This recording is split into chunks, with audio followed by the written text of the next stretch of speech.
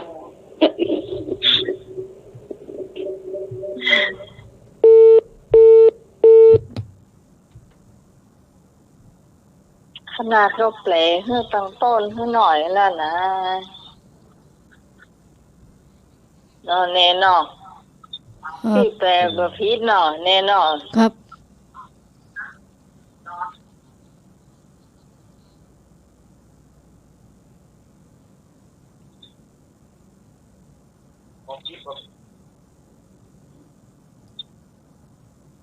ขอนอบน้อมแด่องค์สมเด็จพระผู้มีพระภาคเจ้าพระองค์นั้นแค่แปลไปก็ตอบได้แล้วนะ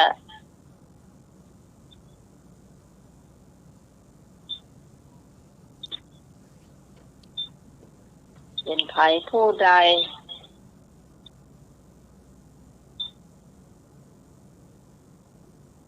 ดีแถมก็เป็นผู้ฟังที่จะตอบ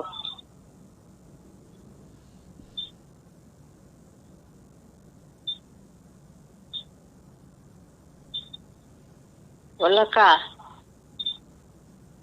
ทุกคนเฉลยทุกคนเฉลยเนาะ เฉลยเนาะเนาะไหม ดาว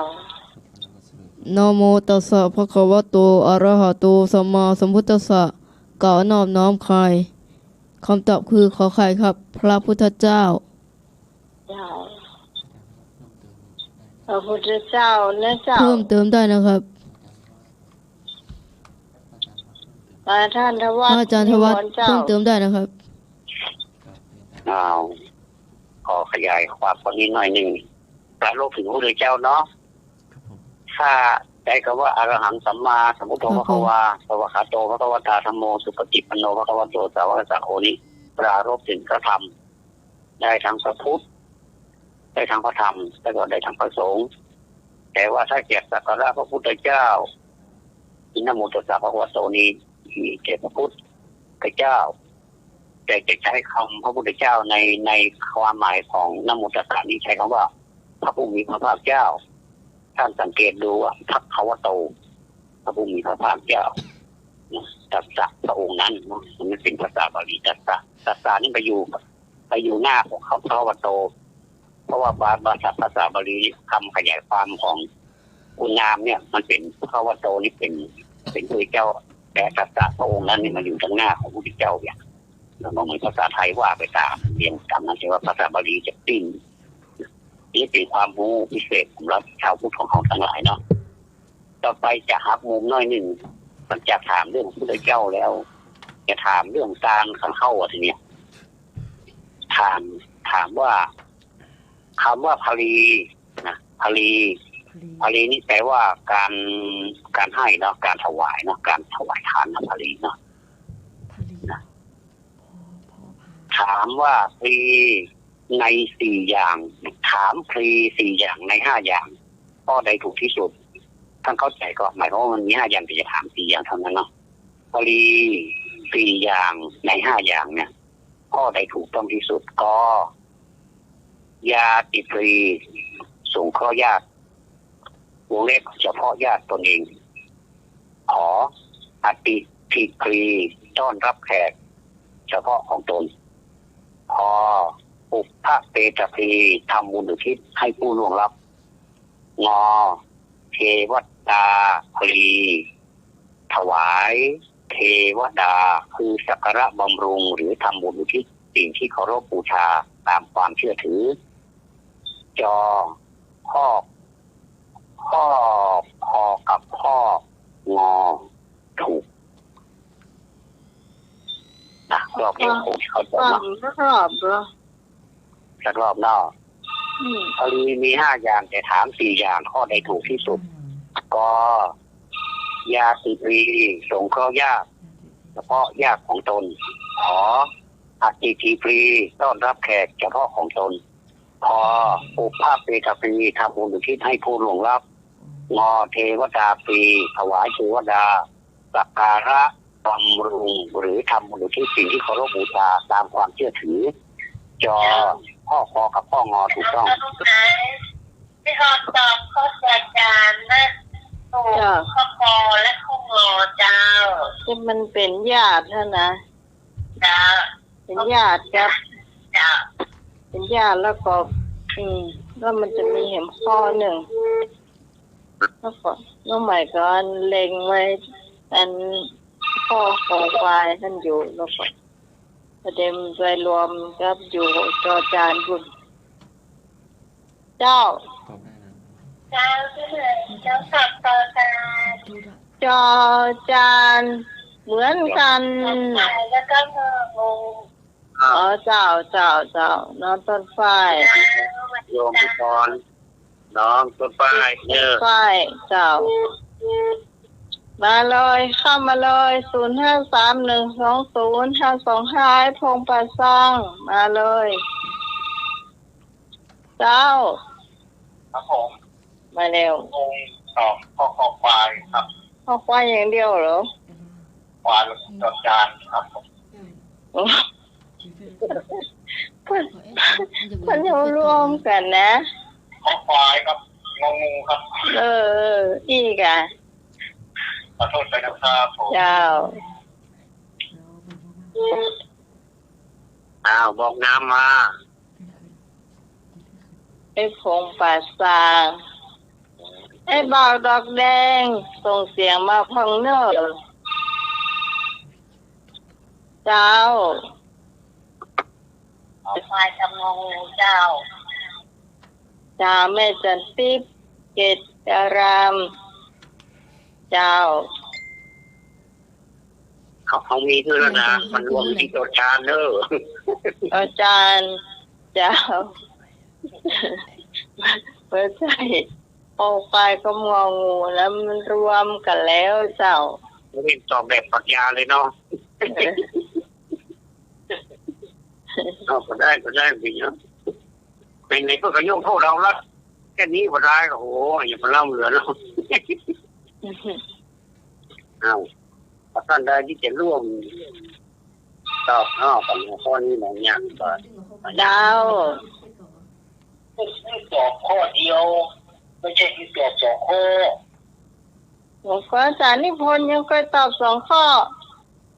เพื่อว่าให้คนเนี่ยแล้วจะอยากว่าที่อย่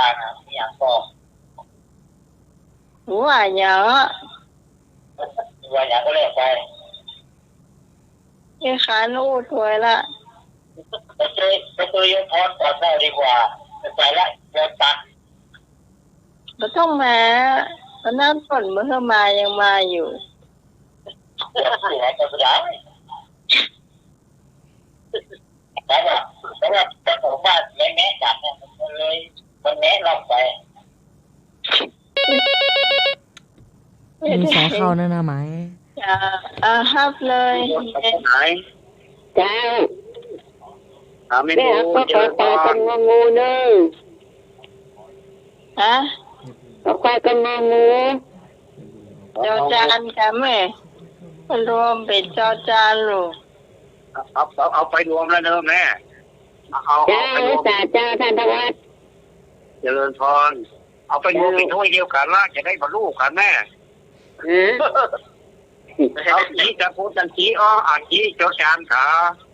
ถ้าคอควายงองูนี่มันติด2 ถ้วยเนาะเอาไปฟ้องเจ้าจานแล้วเนาะเป็นถ้วยเดียวเนาะเราจะได้บรรลุกันเนาะแม่บุญเจ้าจานเนาะเจ้า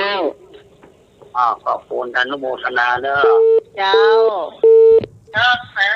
าไม่สมจะไม่แต่เจ้าและนวัดเจ้าแต่ที่หลังไม่ตอบโปรไปกับโมงูแล้วเจ้าไปโมงูแล้วเอาเลยไปโมงูเพราะอันนี้เนาะมันก็ถูกพูดจ้ะ กูก็กูว่าเด้อ มีสายเข้าแนะนำไหม ยาเอาไหน เจ้า จ้าไม่เหมือนบางคนก็จะเอาคนให้จอจานน่ะเอาไว้ใส่คุกปักปลอดน่ะเอาไหมเจ้า เอาไว้ใส่ยังบอกแป้งเป็นลำเนาะ เจ้า เอาไว้ใส่ยังบอกแป้งเป็นลำเนาะ ครับผม เขาจะเลี้ยงไปทางหน้าไปเด้อโอ้ขาดจะเลี้ยงนี่แล้วล่ะเราล่ะ พี่หนุ่ย อาจารย์ครับผม เอาพ่อกำนันเจริญพร พี่หนุ่ยเบาวิทยุครับ ครับผมมองมดเลย กำนันนะโอ้ช่วยอ่ะ ครับ เจริญพร ครับผมมองมดนะครับผมชอบซื้อของเก่า จะออกพ่อได้ครับ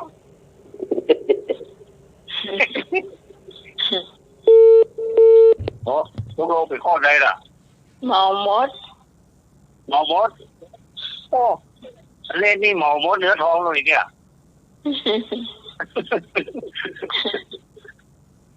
ก็เลือกตัวเดียวหมอมดว่ะเลี้ยงกุ้งเหรอ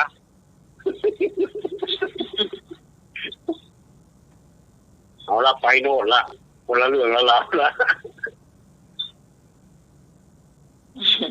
ตะกี้เหมือนขอใครนะไม่ว่า มันไม่แผลเอาเหรอขอไข่ มาครับบอกให้ด้วยอ่ะ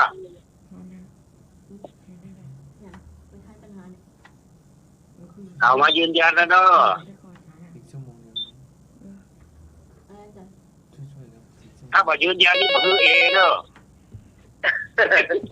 มีสายเข้าแนะนำไหม ครับจอจานครับ รถจานนะนี่ได้เอละโอ้เกือบได้บีบวกแล้วเนอะ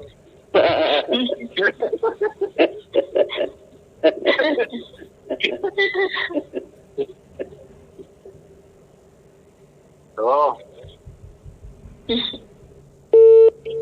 เอาว่ะมาเลยโมละบอเลยแล้วเนาะไปนู่นแจ้วนะอ้าว เอาเลย ถามมี5 อย่าง แต่ว่าเราถามแค่4 อย่าง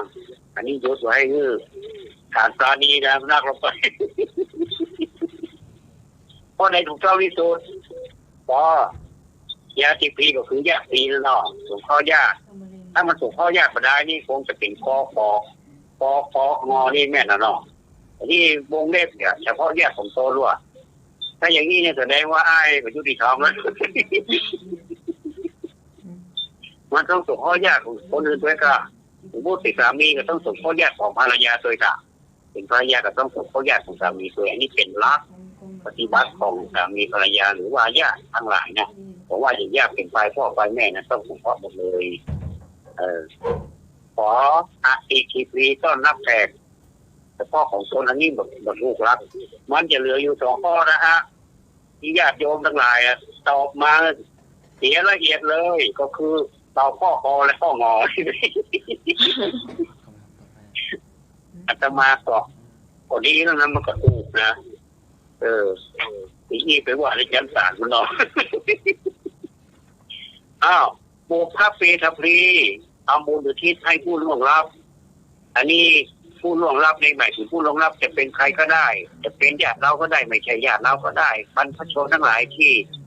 สร้างแผ่นดินไทยให้เราอยู่ก็ได้หรืออะไรก็ได้ที่เขาล่วงลับไปแล้วบางท่านยังอุทิศให้คนที่ยังมาล่วงลับทั้งผู้ล่วงลับไปแล้วและทั้งคนที่มีชีวิตอยู่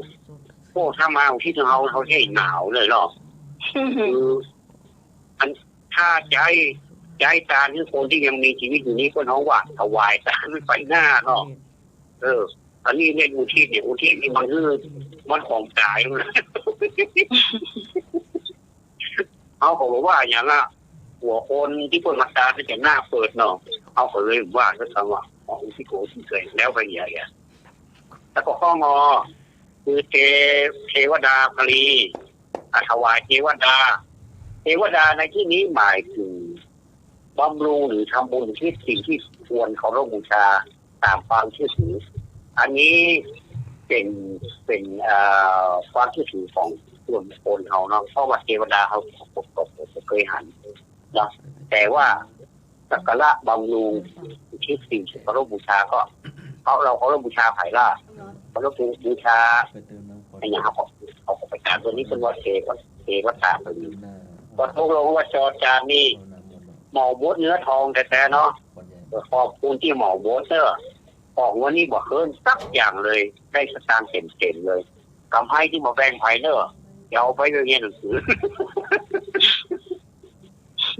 เอาละเรียนหนังสือมาจบแล้วนะมีโฟสองนี่ เอาละเอาสามเณรถามต่อกันมีมนครับสามเณรเนอท่านทวัตเตอร์ว่ามัน สามเณรแดงจะถามนะครับแต่มันมีแดงนิมนต์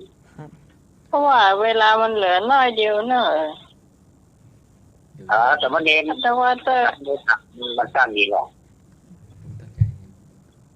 หรือว่าจะคืออาตมา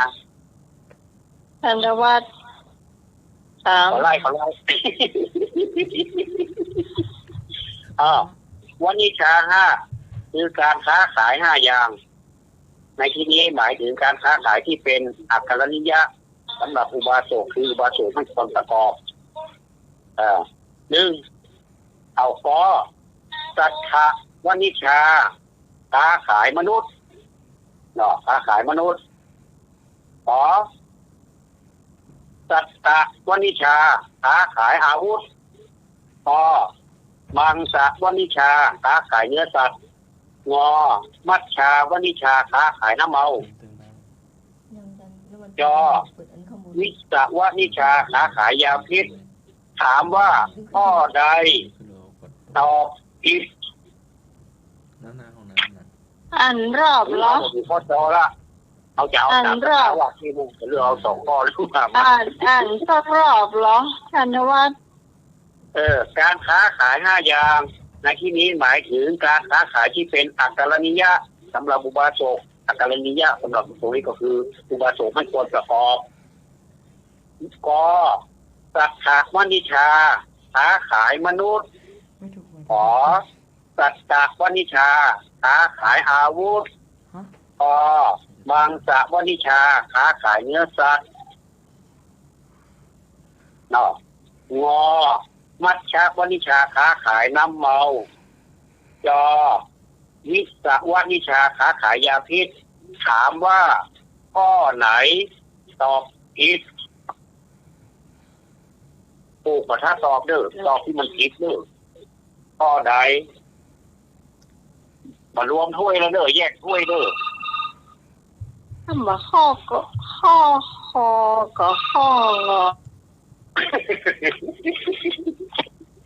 อเอาไปเจ้าเอาคำนี้ว่ายายควายเจ้านั่นนะมันทำคอของงอเนี่ยควายเนอเจ้ามันแบบเป็นเนื้อก่อนน้ำเมาเนี่ยควายนอเจ้ามันมีเนื้อข้อไหนมั่วเนื้อนะเนื้อนี่มันอยู่ข้องอข้อจอนี่เป็นยาพิษเจ้าตอบเป็นข้ององูครับผมงูเจ้างูเนาะเจ้าถ้าขายน้ำเมาเนาะโอ้น้ำเมาถ้าขายน้ำเมาเด้อโอ้แล้วหมายตอบข้อเนื้ออย่างมูนนะเจ้าสวัสดีเจ้าขายเนื้อดีกว่าก็น่ะพ่อไหนมูนเนอะพ่อเป็นขายเนื้อน่ะแต่จะเป็นเนื้อคนน่ะเอาล่ะขายเนื้อโอ้โลดจัดมาติดเลยถ้ามาได้ชาติก็ได้จะสร้างเนื้อไว้ชอบเนี่ยเอา ถามให้รอบก็ได้ถ้าจะงงค้าขาย5อย่างเนี่ยถามว่าข้อไหนกับข้อไหนผิดก็สัตถาวนิชาค้าขายมนุษย์ก็ขอสัตถาวนิชาค้าขายอาวุธสู้พอค้าขายเนื้อสัตว์งอค้าขายน้ำเมาจอค้าขายยาพิษเพราะว่าบาลีก็ได้น้องเจ้าเจ้าปีใหม่น้องตอบข้อที่ถูกที่สุดนั่นแหละทำจังหวะข้อที่ถูกแล้วจะตอบข้อนั้นเขาเงียบเลยขอตอบคอควายเจ้าน้องต้นไฟซึ่งลากกะเต่าหรอเจ้าเจ้าเจ้าเจ้าไปนี่ปากกัดเนื้อสัตว์นะแล้วของงองูนี่ค้าขายน้ำเมาน้ำเมากับยาพิษของเขาใกล้เคียงกันเจ้าไล่ถึง5อย่างนะเนาะอันที่ดีกว่าเจ้า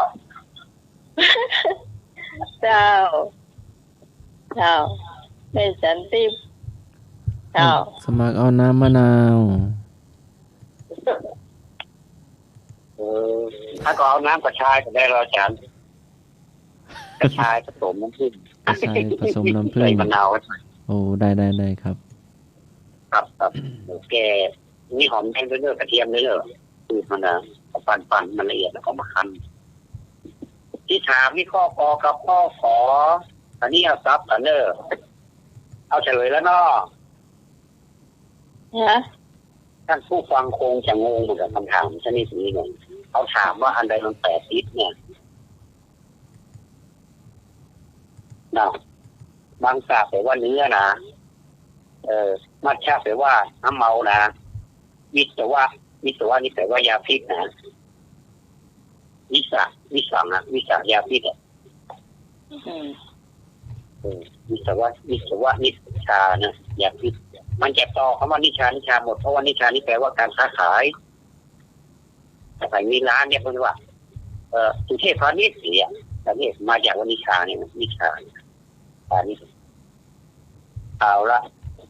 เมื่อผมพูดตอบละขออภัยด้วยเพราะถามข้อนี้อาจจะสับสนและทำให้ผู้ฟังตอบไม่สับสนบางทีมาสับสนอาตมาถามว่าข้อใดที่มัน8 ทิศเอามาซับกันแค่นั้นเองเฉยแล้วเนาะที่สมัยตอบข้อไหนก็ยืนยันมาจะได้ที่มีเจ้าเขาตอบข้อเนื้อนะค่ะเกี่ยเนื้อกะเจ้าเนื้อคอควายเนื้อคอควายนี่นะเจ้าตอบเรียนที่เดียวกับพี่พรเนาะเจ้าน้องต้นฟ้าเหรอโอ้เนนเนาะเนนเราข้อไหนเนนละตอนจะมาเรียนแล้วผมเอาข้อคอควายนะคอควายเนาะครับผมเอาละดูข้ออื่นก็น่าจะถูกอยู่เอาละเนาะขออนุญาตอาจารย์สมัครสารทิศเนาะกินน้ำมะนาวอย่างเดียวถึงนิมนต์เถอะเอาถามว่าข้อใดผิดก็คือข้อกอกับข้อขอที่จะคือสัตถานี่แปลว่าสัตถาแปลว่ามนุษย์เนี่ยสัตตะแปลว่าอาวุธเนี่ยเนาะสัตตานี่แปลว่าอาวุธมันสลับกันแค่นั้นเองท่านผู้ฟังทั้งหลายความจริงสัตถานี่มันแทนที่จะแปลว่ามนุษย์แต่เขาไปแปลรับคำว่าเยอะไปเลยคือไปแปลมนุษย์เนี่ยแล้วเอาสัตตานี่ที่เป็นมนุษย์เนี่ยมาเป็นอาวุธเนี่ยตับกันมาอยู่ก็คือพ่อกับพ่อขอนะที่แกบอกมีใครตอบตะโกนเลยเพราะว่ามีต้นฝ้ายตอบถูกอยู่คนเดียวไม่ได้โอ้ต้นฝ้ายเอาคอควายเหมือนกันฝ้ายคอควาย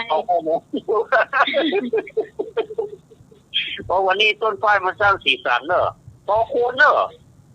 ให้มาหายให้จะหายนะเก็บเกี่ยวได้หายถาวรแล้วครับเนี่ยขอบคุณทุกท่านเนอะ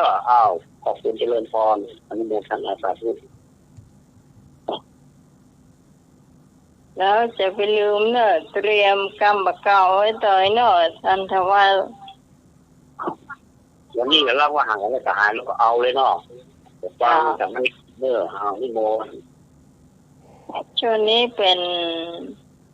ช่วงจะเล่านิทานของสามเณรลากกันยนันนะเจ้านะที่สำเนียงต่างกับเอาเป็นยาวขอบคุณท่านผู้ดำเนินรายการมาถึงช่วงของเหล่านิทานประจำนี้ต้องขออนุโมทนากับศรัทธาญาติโยมที่ได้ร่วมทำบุญพร้อมปู่ที่ลุงตั้งทำที่กันเข้าก็นั่นเองเองกับศรัทธาญาติโยมโอ้พร้อมปัจจัยไปเมื่อใดเมื่อเบาพอดีว่าช่วงนี้มันโตเข้ามาได้มันจะโอมตอนนี้เรียบร้อยละวันพรุ่งนี้ก็จะซื้อละประธานญาติโยมที่ร่วมทำบุญกับอาตมามาโอ้จะเทเลยเนาะจะเทละครับเจ้าเพราะว่าช่วงที่แล้วมีฝนโตเกินรถมีสามารถจะได้หรอกตอนนี้รถมีเข้าได้ละเพราะว่าช่วงนี้มันฝนทิ้งช่วงไปเที่ยวคือมาพูกละทายญาติโยมพออาตมาไปนอนเนี่ยบอกชั่วโมงละมี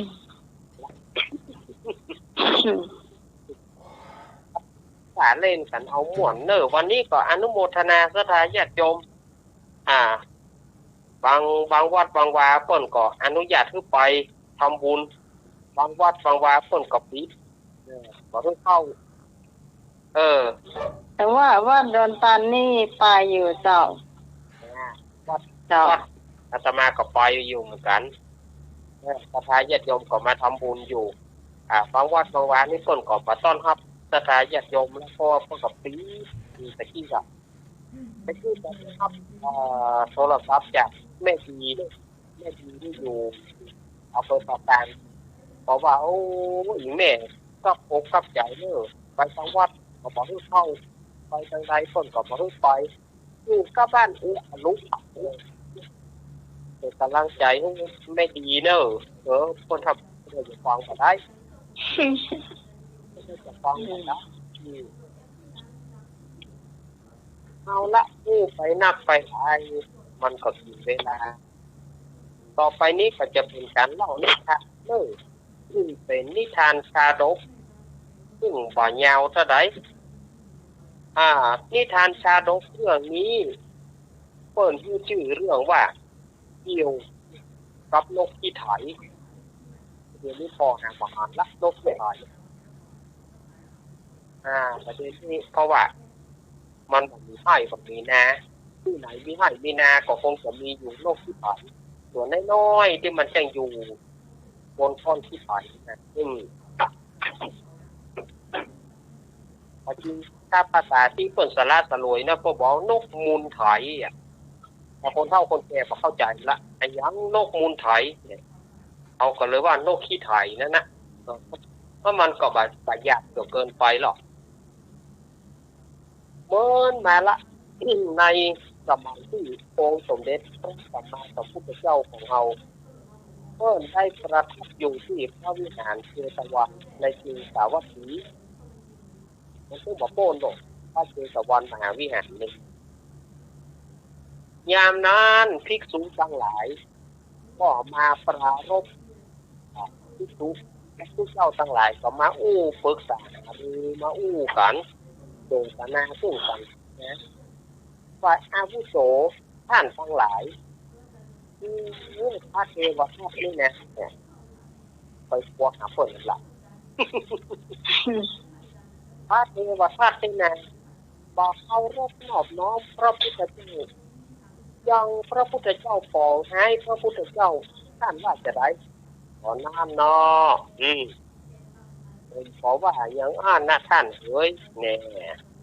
ที่เจ้าทั้งหลายกับผสมโรงกันกันนะซึ่งบดีแต่ถ้าจะไปแล้วนะถ้าเทวทัตนี่ถ้าจะตามพื้นบ้านพื้นเมืองก็เป็น เป็นไอ้เมียไอ้เมียของเจ้าชายสิทธัตถะเจ้าชายสิทธัตถะก็คือพระพุทธเจ้าของเราอันนั้นจะล้อเผยและไอ้เมียแต่ว่าพระเทวทัตเนี่ยปฏิปองจะฆ่าพระพุทธเจ้าของเราที่เจ้าทั้งหลายจะที่ก่อนไปยาในขณะนั้นองค์สมเด็จพระสัมมาสัมพุทธเจ้าของเรานั้นน่ะเพิ่นก่อนพักผ่อนอยู่พระกุฏิเปิ้นก็ได้ยินองค์สมเด็จพระสัมมาสัมพุทธเจ้าของเราเปิ้นก็ได้ยินทั้งหลายอู้กันเมื่อทุกเจ้าทั้งหลายอู้กันโอ้สมควรได้เวลาจะไปเทศน์แล้วรู้นี่เปิ้นก็เลยเสด็จออกจากพระสัมมากุฏิเข้าไปสู่ในธรรมศาลาหรือว่าธรรมสภาหรือว่าในวิหารเมื่อผู้เจ้าทั้งหลายได้หันองค์สมเด็จพระสัมมาสัมพุทธเจ้ามาถึงแล้วบอกปากันเงียบปากันเงียบปากันดับเสียองค์สมเด็จพระสัมมาสัมพุทธเจ้าของเรานั้นเปิ้นก็ขึ้นนั่งบนเกี้ยวแล้วก็ตรัสถามว่าตู้เจ้าทั้งหลายตะกี้ท่านเขาอู้กันเรื่องหยังอ่านเฮามายังบอกอู้เอาล่ะตู้ลุงก็จิตู้ป่อก็จิตู้ปี่ก็จิตู้น้องไปเริ่มตะกี้ไปเริ่มตะกี้ก็ท่านน่ะก็เริ่มบางปีฝ่ายยอมรับยามนั้นก็มีตู้เจ้าตัวหนึ่งแน่ตู้เจ้ารูปหนึ่งเป็นตู้เจ้าที่น้อยกว่าเปิ้นตัวน้อยกว่าเปิ้นยกมือขึ้นไหวพันเตภควาข้าแต่องค์สมเด็จพระสัมมาสัมพุทธเจ้าก็ผมเขาก็มาอู้กันเรื่องของพระเทวทัตเพราะว่าพระเทวทัตเนี่ยเป็นทั้งญาติเป็นทั้งถ้าจะอู้เป็นแล้วไปแล้วก็เป็นไอ้เมียของพระองค์เนี่ยตู้เจ้านี่ก็ไปยุ่งกับเปิ้นแต่เป็นไอ้เมียของพระองค์แต่ว่าเนี่ยอย่างพระเทวทัตปองจะฆ่าพระองค์ผมเขาก็อู้กันเรื่องนี้พระพุทธเจ้าค่ะในยามนั้นก็องค์สมเด็จพระสัมมาสัมพุทธเจ้าเขาเพิ่นได้อู้ว่าภิกขเวดูราภิกขุทั้งหลายอันนี้ตามภาษาธรรมเพิ่นนะถ้าเอากำเมืองก็ทุกเจ้าทั้งหลายเฮ้ยพระเทวทัตปองจะฆ่าเฮาบ่าใจเฉพาะจากนี้จากที่เฮาเป็นนกขี้ไถพระเทวทัตเป็นเหยี่ยวแน่จะฆ่าเฮาแต่ว่าโชคดีที่เฮามีปัญญานึกได้มีปัญญาเอาตัวรอดพระเทวทัตจึงม้วยหมอดมรณาอันนี้สำนวนเปิ้นนะองค์สมเด็จพระสัมมาสัมพุทธเจ้าของเราเปิ้นก็ อู้เพียงแต่เอี้ยเปิ้นก็งับปากหับเข้าอู่เกี่ยวนายนั้น ยามนั้นตู้เจ้าตนตะกี้ ตู้เจ้ารูปที่ก็โยกมือขึ้นพานเตภควาข้าแต่องค์สมเด็จพระสัมมาสัมพุทธเจ้าอ่านว่านิทานแต่จัดแล้วปางหลังของพระองค์ก็ผมเขาก็ยังบอกหูเตื้อก็ผมเขาก็ขอฟังในบัดนี้ขอพระพุทธองค์ทรงแสดงแก่กระผมเขาด้วยเถิดพระพุทธเจ้าค่ะเนี่ยตู้เจ้าตัวนี้ก็ยังมันเนบเนมด้วยกรรมแถมด้วยกรรมอาราธนาที่สละสลวยกันนะขออัญเชิญพระมุนีตูนเอิดแล้วขึ้นนั่งอาสนะเต้นเกี่ยวอันงามแปรวพราวเลิศเลยเตสานาธรรมอนุกรรมปิมังปัจจังอาราธนังกับโน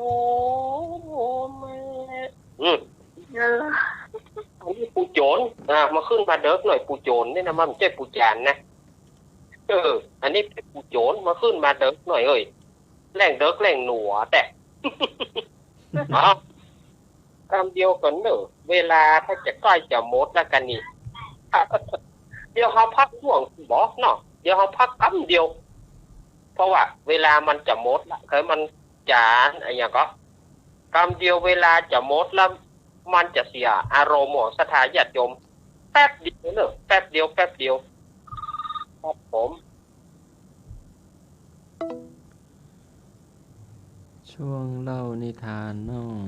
อาจารย์สมณเณรเอาลัก นี่จะติดต่อก่อนเนาะ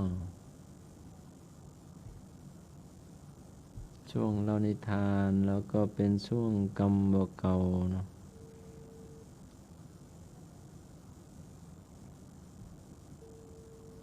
รอสักครู่หนึ่งวันนี้ก็เป็นวันอาทิตย์ ฮัลโหล วันอาทิตย์ที่1 เดือนสิงหาคม 2564 เนาะก็ต้นเดือนสิงหาคม Welcome to callback service. วันนี้ก็เป็นวัน For English, please press 2. ธรรมสวนะเนาะ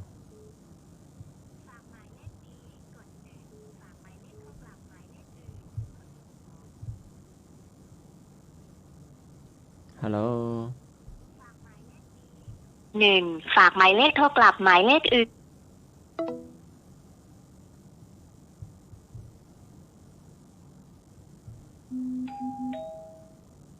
รอสักครู่นึง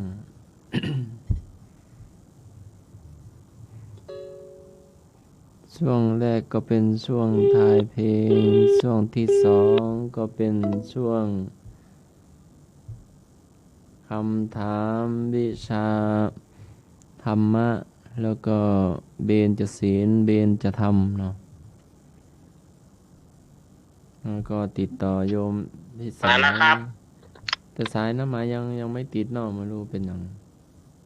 ครับผมลองอีกทีหนึ่งครับผม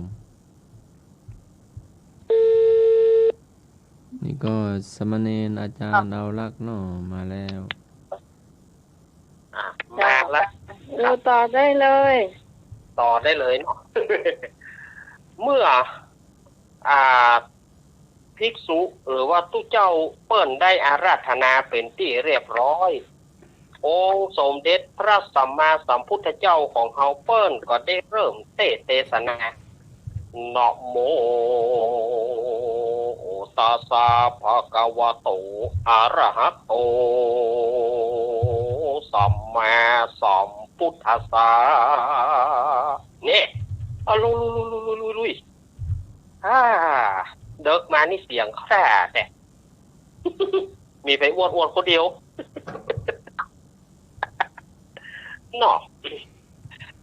องค์สมเด็จพระสัมมาสัมพุทธเจ้าของเราเพิ่งก็ได้บอกว่าอาติเตกาเลนกาละอันล่วงพ้นไปแล้วอันนี้เป็นภาษาธรรมเนอะถ้าเอาตามภาษานิทานภาคกลางบอกว่ากาลครั้งหนึ่งนานมาแล้วถ้าเอากำเมืองได้ก็กำเมืองซ้ำได้ซ้ำแน่นใจเมินมาละนี่อันนี้กำเมืองเขากำเมืองเขาได้ไปได้ไกลแล้วก็แน่นเมินมาละยังมีนกขี้ไถตัวหนึ่ง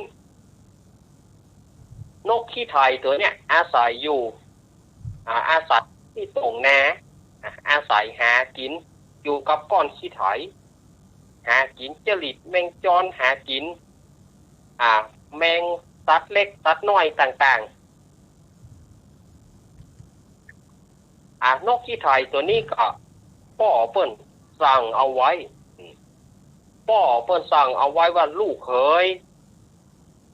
เจ้าอย่าไปหากินไก่จากแดนของเฮาเนอเนื่องได้ว่าแดนอื่นน่ะเป็นแดนอันตราย ถ้าเจ้าบ่เชื่อพ่อเจ้าจะต้องไปตายจะต้องไปตายแดนของเปิ้นนะ ถ้าอยู่กับแดนของเจ้าอยู่กับก้อนขี้ไถเนี่ยเจ้าจะบ่ตายแต่ในครั้งนั้นโพธิสัตว์เจ้าของเราเสวยพระเจ้าเป็นนกขี้ไถเมื่อพ่อเปิ้นบอกเปิ้นก็ให้หู ให้ลองดูว่าเนี่ยบอกว่าถ้าไปแล้วเนี่ยจะเกิดอันตรายมันอันตรายอย่างไรอยากจะหูอยากจะไปก็เลยลักไปนะบอกว่าหากินสำก้อนขี้ไถนี่ก็ใกล้ละอยากจะไปหากินที่อื่นนี่สัญชาติตัวเป็นนกขี้ไถลูกสัญชาติตัวเกิดกับก้อนขี้ไถเป็นนกขี้ไถตัวก็ต้องอยู่กับขี้ไถนั่นแหละอยากจะไปหากินที่อื่นพ่องก็เลยลักบินไปนะบินเข้าป่าศรัทธาญาติโยมสาธุชนทั้งหลายเมื่อบินเข้าป่าก็ได้ไปลิ้มรสผลละหมากกลากไม้ทำให้ลืมบ้านลืมที่เก่าเพลิดเพลินในการหาผลละหมากกลากไม้มีตึงบัตตันขอเนาะมีตึงบักเวนมีตึงหน่วยคอยหน่วยคอยนี่หวานนะสถาญาติโยมถ้าจะอู้ไปแล้วหน่วยคอยนี่หวาน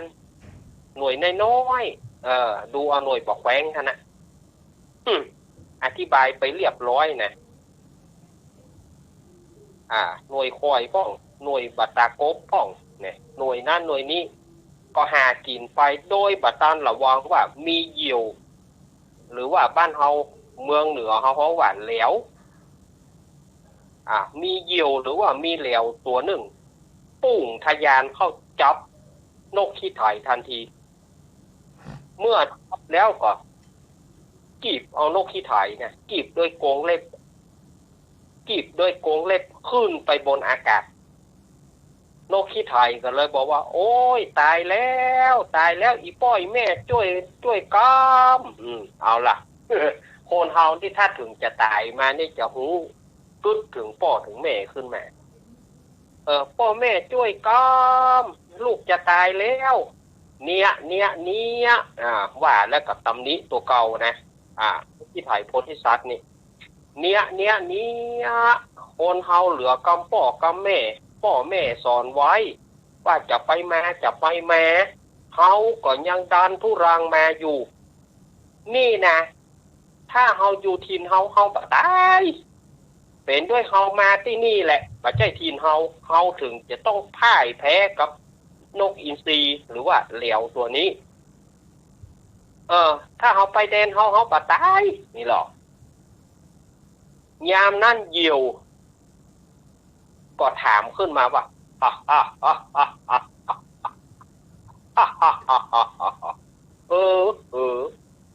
เจ้าว่าจะใดก็เจ้าโลกขี้ไถ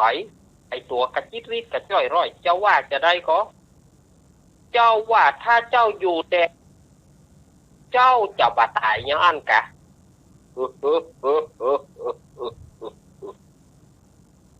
เจ้าผู้โง่เอ้ยตัวน้อยแล้วยังโง่อีกเจ้าก็หูเลยว่า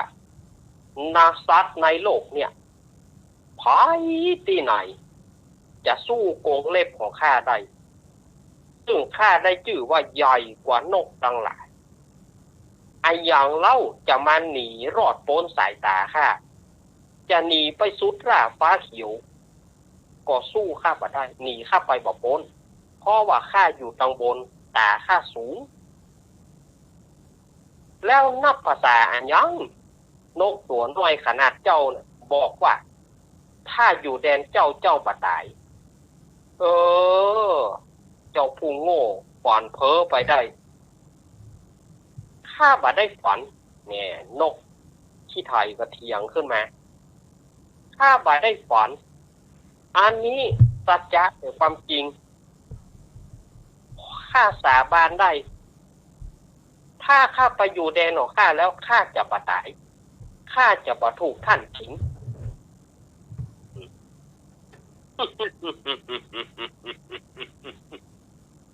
เจ้าโง่เอ้ยแล้วแดนของเจ้าอยู่ที่ไหนล่ะกลางตงแน่พ่อข้าได้ชื่อว่านกขี้ไถข้าย่อมอาศัยอยู่ก้อนขี้ไถเจ้าแน่ใจกะว่าถ้าเจ้าอยู่ในแดนของเจ้าเจ้าจะโป้นมือข้าเจ้าจะโป้นโกงเล็บของข้าแน่นอนเป็นจะได้ถ้าข้าอยู่ของถิ่นของข้านะข้าย่อมบาตายแน่นอนเพราะข้ามาอยู่แดนท่านนี่แหละข้าพ่ายแพ้แก่ท่านแต่ถ้าท่านอยู่แดนของข้าท่านจะต้องพ่ายแพ้ข้า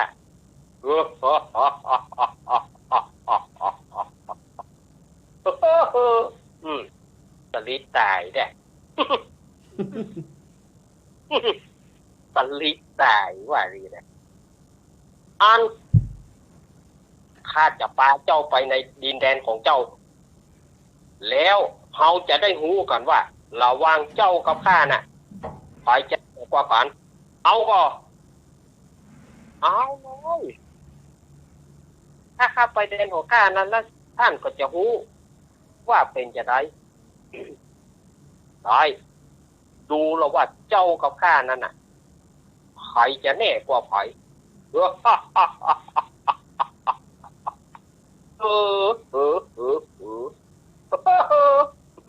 ไม่ไรนี่แบบละนกอีซีหรือว่าเหยี่ยวกับกีบเอานกขี้ไถเนี่ยไปสู่กลางตงนาไปสู่ระหว่างกองขี้ไถแล้วก็ปล่อยนกขี้ไถเนี่ยลงสู่ก้อนขี้ไถนกขี้ไถก็ดีใจแหละได้มาแล้วได้มาแล้วบอไอ้เหยี่ยวหน้าโง่เอ้ยได้มาแล้วมันมีทางหรอกมึงจะได้กินกูทีนี้ก็ เหยี่ยวเมื่อปล่อยนกขี้ไถแล้วก็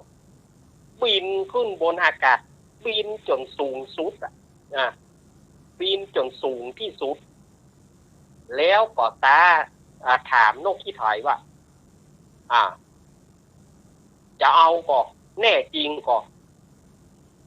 นกขี้ไถก็บอกว่าแน่จริงมาเลยพร้อมแล้วแน่จริงมาเลยเจ้าตาข้ากะนึกว่าเจ้าหูก็ว่าข้าเป็นไผแล้วก็หูปีกของตัวเก่าเหยี่ยวเนี่ยก็หูปีกของตัวเก่าแล้วก็ด้วยความลืมตัวก็ปุ้งถลาลงเอาปีกพับไว้แล้วก็ปุ้งเหลาลงสถาญาติโยมนกขี้ไถหันนั่นนี่นกขี้ไถก็ลบพอนกขี้ไถลบปุ๊บปรากฏว่าเหยี่ยวเนี่ยมันเบรกมาอยู่เมื่อเบรกมาอยู่ปิ้วเด็กลงก้อนขี้ไถไปมีสถาญาติโยมเหลียวแตวลูกบ้านไหลเหลียวแตวลูกยำเตานกขี้ไถก็เลยยืนบนร่างของเหยี่ยวที่ตายไปก็บอกว่านั่นแหละทุกขโตทุกขถานังท่านเฮือทุกแก่ข้าบาดเดียวนี้ทุกก็ย้อนมาหาท่านอโหสิเถอะนะเจ้าเหยี่ยว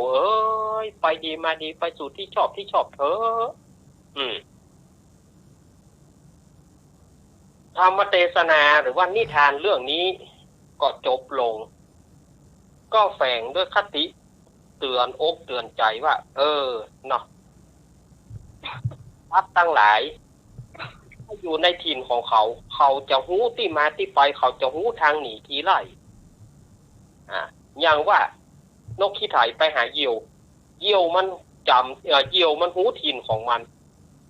นก็ย่อมหู้ทางหนีทีไล่มันก็จับได้แต่ถ้าว่าเหยี่ยวมาหาที่นกขี้ไถนั้นซึ่งมันบัดชำนาญแต่ว่าด้วยความทะนงตัวขึ้นมาก็คือว่าตัวเก่าแน่ละก็เลยเก็บปีกทั้งสองเอาไว้พับปีกทั้งสองไว้แล้วก็ปุ้งเหลาลงก็ไปเหลือตายสถานเดียวเมื่อตายแล้วก็เอาจิตวิญญาณไปเกิดในอเวจีมหานรก องค์สมเด็จพระสัมมาสัมพุทธเจ้าเปิ้นก็ได้จักได้ระลึกจัดและจักเอาจากเก่ามาเล่าบอกว่าตู้เจ้าทั้งหลายอ่านว่าป้อของโลกขี้ไถนั้นหากมาได้เป็น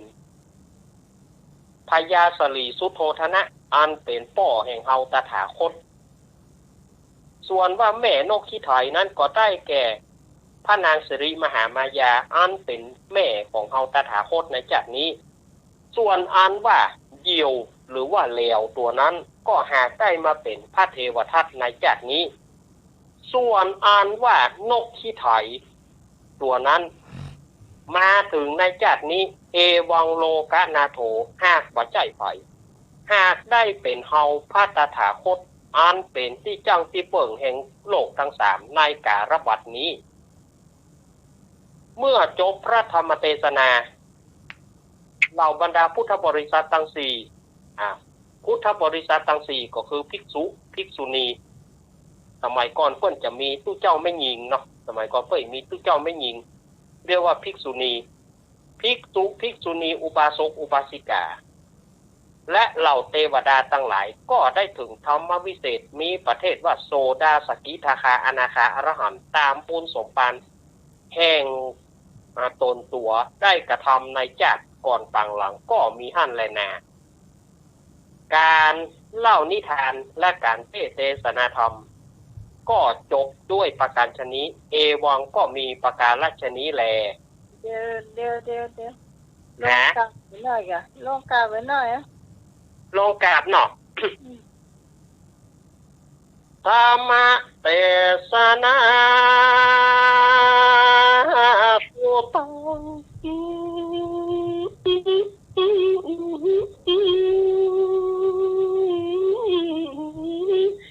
จะไปฟังตีละกังเตื้อเนอสามเณรน้อยการที่เฮาเล่ายังบ่สุดบ่สพระสงฆ์เน้นน้อยอย่าไปฟังลำคาญอันเสียงข้าน้อยมันบ่อ่อนบ่ว่า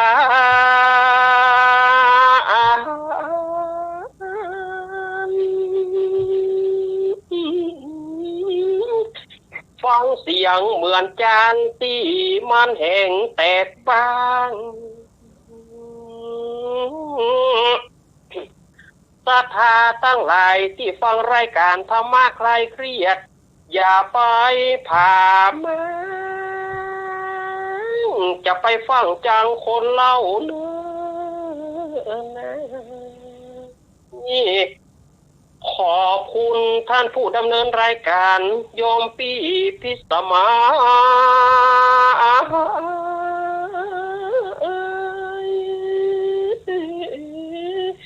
ได้ขอบรรยายบทกราบโซยอาตมามอนน้อยมอนน้อยจากเราที่ถ้อยเสียงมันก็มาแหบอยู่วอยกันว่าศรัทธาญาติโยมได้ฟังแล้วอย่าไปลบหนีให้สวย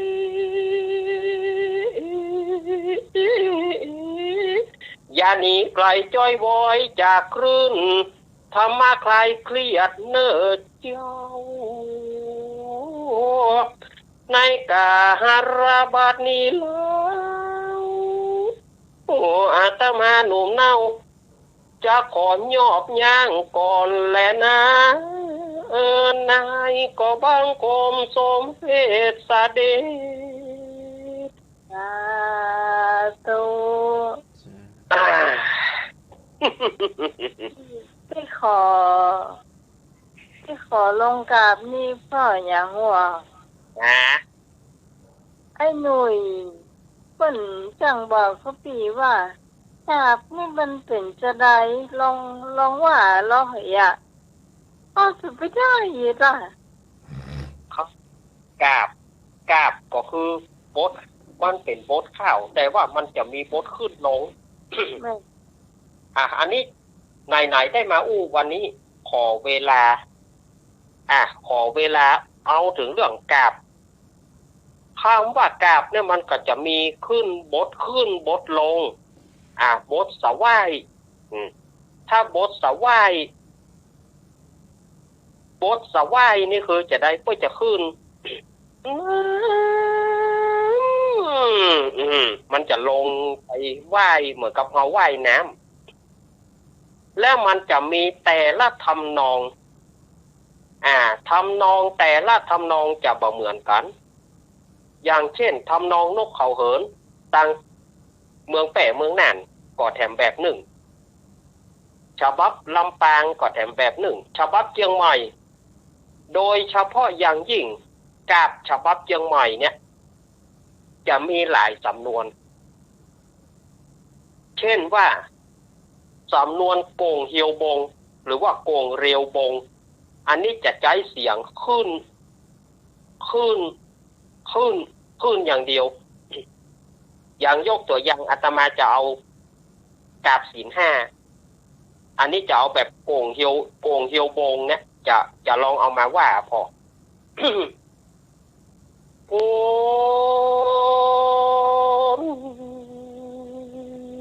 โธ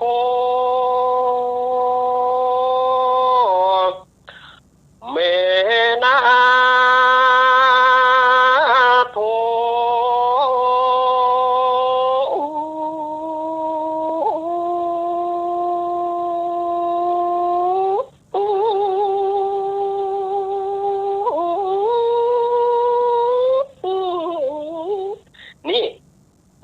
โบงเปิ้นก็ถือว่าเหมือนไม้เรียวโบงไม้โบงที่มันเรียวก้อยก้อมขึ้นนองขึ้นน้อมขึ้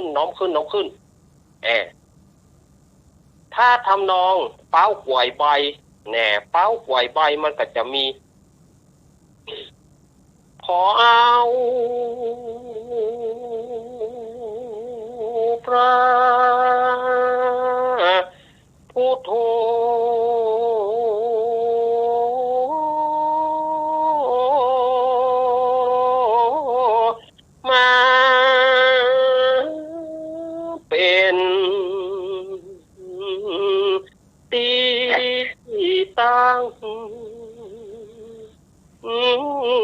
อันนี้เป้าไหวใบเหมือนต้นบะเป้าโดนลมไหวไปไหวมาทำนองจะเอาวยเอาแบบเร็วม้าหย่อมไฟ ม้าหย่อมไฟนี่ไปแบบแลบพุนโธเมนาทุขอเอาพระพุทโธเป็นที่ตั้งกับตั้งพระธรรมพระสงฆ์เจ้านั้นเป็นสารณะก่อนสิงนาอันเนี้ยเรียกว่าม้าหย่อมไฟแบบตับแรก อันนี้เพื่ออยากเผยแพร่แด่สามเณรทุกรูปทุกองค์ที่อยากจะเรียนด้านของกาบมันจะมีหลายๆแบบเนาะบ้านเฮาหล่องของว่ะมีแบบอันอย่างโอ้ยเปิ้นสมัยก่อนนี่ถ้าจะเรียนนะโยมพี่จะต้องเอาน้ำเอาน้ำใส่จอกแล้วก็เพื่อเอาปากจุ่มกับน้ำแล้วก็เพื่อแบบ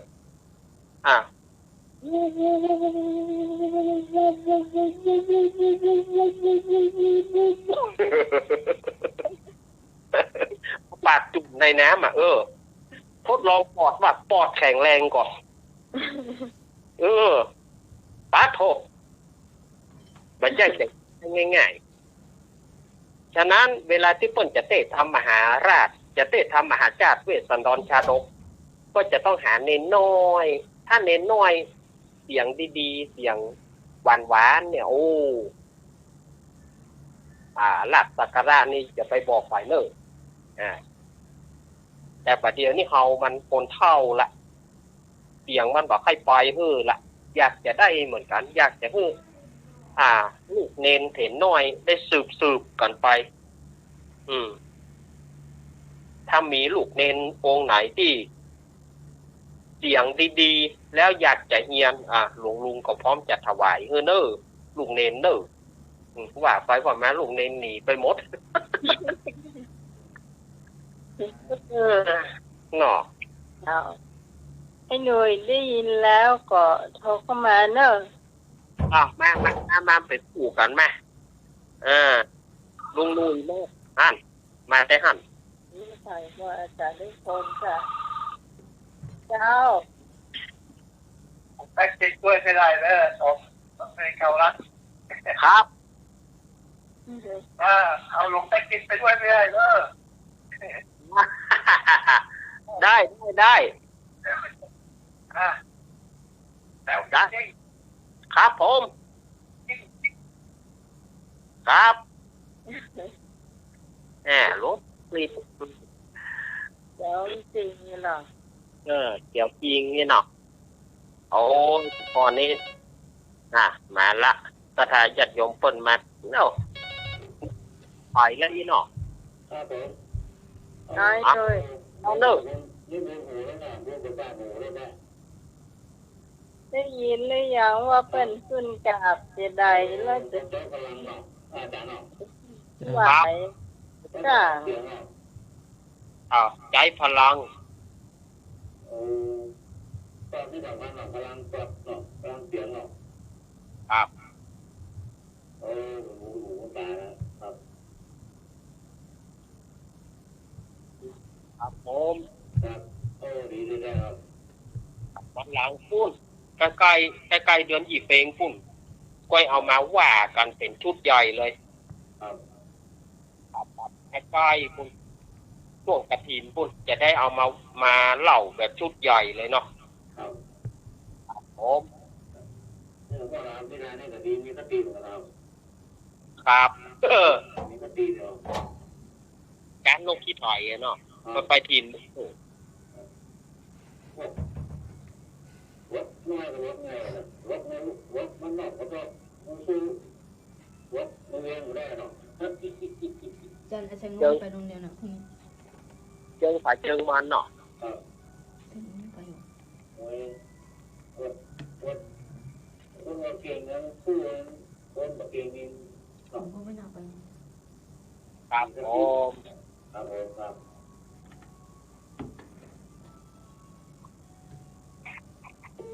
เพลานทั้งคืนนอนเนี่ยฟังสามารถได้ความคิดเห็นได้เนื่องจากช่วงนี้ต่อไปจะเป็นกรรมเก่าเนอะผู้ฟังกรรมบักเก่าวันนี้อีเนาะกรรมเก่าจ้อปอกไหนก็ป้อจ้อว่อไหนก็ควักแปลว่าอย่างอันไหนอาจารย์เนี่ยแปลว่าอย่างครับแปลว่าอย่างครับเดี๋ยวจะเล่าให้ฟังคำว่าจอกปอกไหนก็ป้อก็คือว่าคนเฮามีเงินที่ไหนย่อมมีคนห้อมร้อมแน่พ่อเลี้ยงพ่องพ่อเศรษฐีพ่องใต้เท้าพ่องตาพ่องป่าพ่องแต่คนที่บ่มีเงินบ่มีไผคนที่มีเงินไม่กลายเป็นผูบ่มีไผช่วยบ่มีไผเหลือบ่มีไผที่จะช่วยจะกินยังต้องซื้อจ่ายลูกเดียวเงินไปค่อนพอเตอะคนที่ถูกหวยสมมาเนอะเอาเรื่องนี้มาอู้กันเนาะคนที่ถูกหวยส่วนมากจะเป็นคนที่มีอันจะกินคนตุ๊กคนโจรนี่เสี่ยงกับเสี่ยง เอาอีกกันแล้วกันมันเป็นความหมายของกรรมบักเก่าจอกปอกไหนก็ป้อเจ้าว่อไหนก็วักคนมีเงินแล้วย่อมพอกพูนแต่คนไม่มีหมดกับหมดมีแต่ใดกับหมดมีแต่ใดกับหมดเอาอย่างอีกกันแล้วกันเนาะอันนี้กรรมบักเก่าเด้อ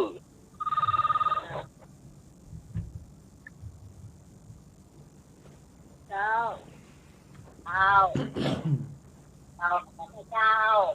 เจ้าเมื่อใดเจ้า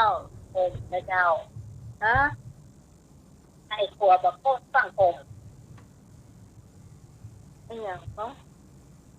แปลงขัวบอบป้นฟังโฮม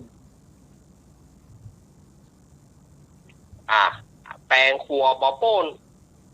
เปิ้นบอกว่าเปิ้นแปลงขัวบอบป้นฟังโฮมอันนี้เป็นคำว่าถ้าเน้นที่จำต้องพอเปิ้นว่าต้องหัวโยนฟังผมก้นโยนหาวครับอันนี้ก็แม่นเหมือนกันคือว่าถ้าจะมาแปลเป็นคำเมืองจะมาแปลคำอธิบายก็คือว่างานบัดก้าวหน้าเตื้องานเฮานี่งานแค่นี้เนี่ยยังบ่ได้ทำเตื้องานแค่นี้เรื่องกระจิบกระจ้อยร่อยเรื่องจิ๊บจ้อยคนโบราณก็เลยบอกข้ามขัวบ่อโป้นจะไปโฮมก้นโยนหาวอันนี้มันเป็นความหมายของกรรมบักเก่าโบราณเนาะแม่อย่างตะกี้แม่จันทิพย์กะจันทิพย์นี่อีกะอยู่ด้วยกันนะพอเด็กเนอะยายพรไม่ไหนยายพรมาก้างเนี่ยตะคืนเดี๋ยวเนี่ยยายพรสามเณรแดงยังอยู่ครับสามเณรอยู่เนาะสามเณรกระแตก็ยังอยู่เหมือนกันครับครับเอาอีกะอย่าพึ่งละกันเนอะอย่าพึ่งหนีกันเตื้อเนอะเนี่ยน้ำปลาหน้ามาครับลุงเนนอยากเสียงดีพยายามฮัดเอาไว้เดี๋ยวถ้ามีโอกาสเดี๋ยวลุงจะไปสอนเนอะเน้นองค์ไหนเสียงน้อยๆกราบขอบพระคุณครับเน้นองค์ไหนเสียงน้อยเน้นนัดเน้นกระแตครับเน้นกระแตเนาะเสียงน้อยๆนี่นะเดี๋ยวลุงจะไปสอนเนอะจะสอนขึ้นกราบเนี่ยตะกี้ได้ยินก่อนตะกี้ยินครับได้ยินนี่กะเน้นแดงต้องเอาเน้นแดงต้องเอามหาราชเสียงใหญ่ๆเลยเนาะโมนี่เสียงต้องไปอย่างนี้กว้างๆเดี๋ยวลุงจะไปอธิบายเดี๋ยวประมาณวันที่ถ้าสมว่างานนี้มีวันที่9 มกราจริงๆนั่นนะถ้าว่าโรคโควิดมันหายเดี๋ยวลุงจะไปเนี่ยวันที่7 ที่ 8เนี่ยลุงจะไปนอนปุ๊บลุงจะไปที่วัดไผ่หินเลยครับผม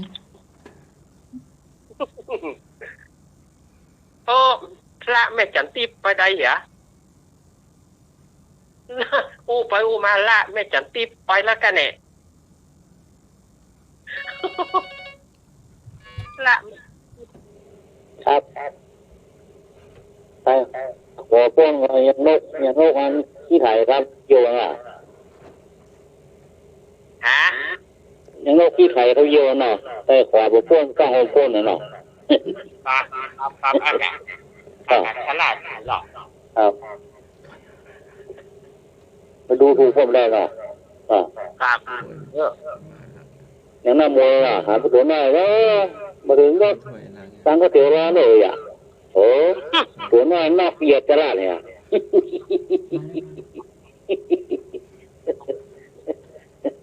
กลัวพูดมาแล้วไปใส่แก้ก็เสียวเลย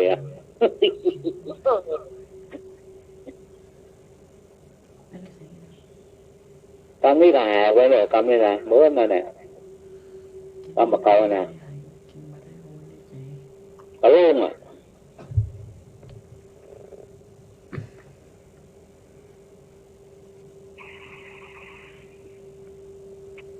กระโลงครับกระโลงนี่มันได้ยินแบบหายไปละกระโลงครับกระโลงเดี๋ยวนี้น่าจะแปลว่าไข่มั้งไข่จะมาฮุดอักละกระโลง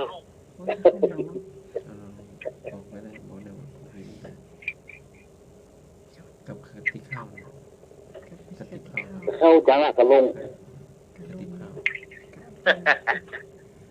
กะโลง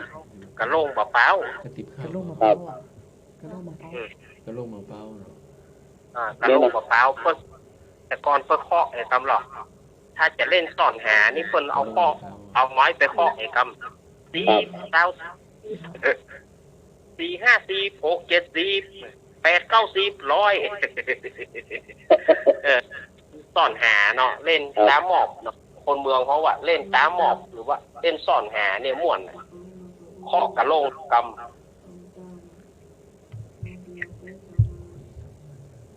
นี่มันเป็นกำเมืองที่สูญหายกันไปนักละกำเมืองส่วนมากเขาจะใช้กำยืม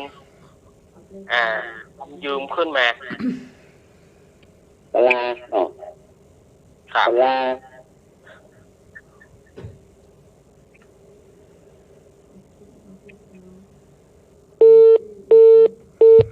ทำเนี่ย ไป กินคนเดียว ลากสุดดำละ คนเดียว เฟี้ยวตึงหมู อ่า กินคนเดียวเฟี้ยวตึงหมูครับ ฮะ ว่าไหมกิน กินคนเดียวเฟี้ยวตึงหมูอะ กินคนเดียวเกี้ยวตึงหมู เฟี้ยวครับเฟี้ยว อ่า เที่ยวว่า ฟอฟอฟ้า เที่ยว แสงว่าอย่างของกระทาญาติโยม เฟี้ยว จัง อันนี้ถึง เฟี้ยว ปัญหาเนาะ หมายถึง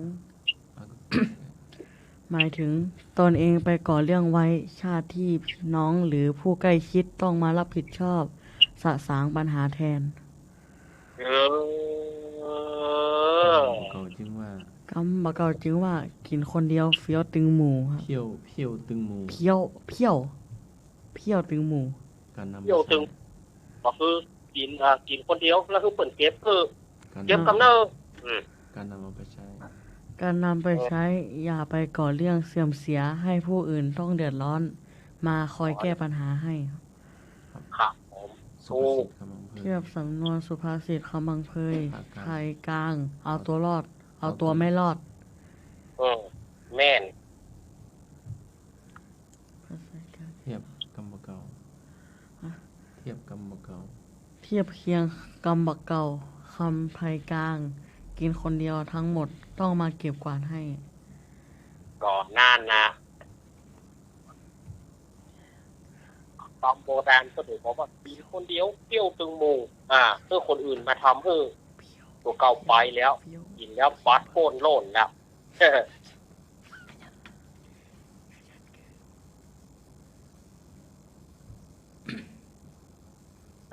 มีเสนอมาเลย เดี๋ยวจะแปลให้ อันนี้แต่อันนี้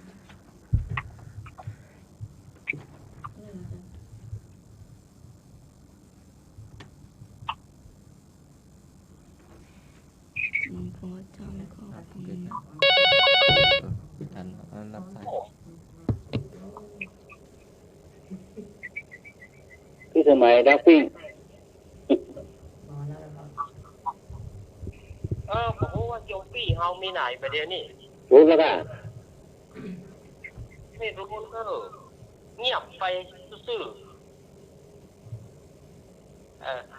อาจารย์สมัครเช็คดู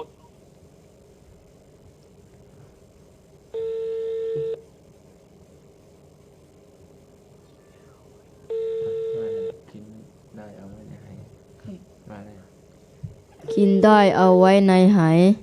กินบ่ได้เอาไว้ในใจ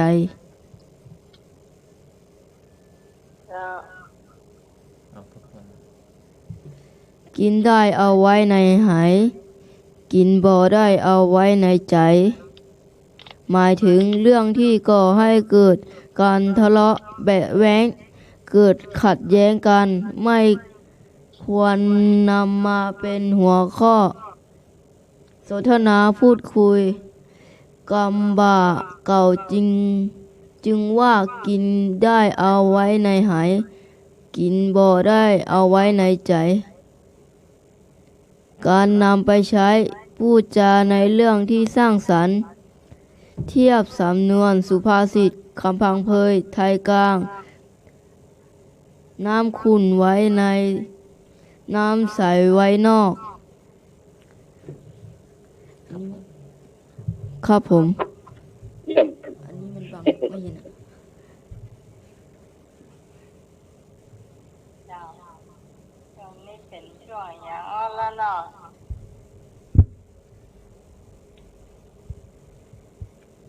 ช่วงไหนอย่างเอากัน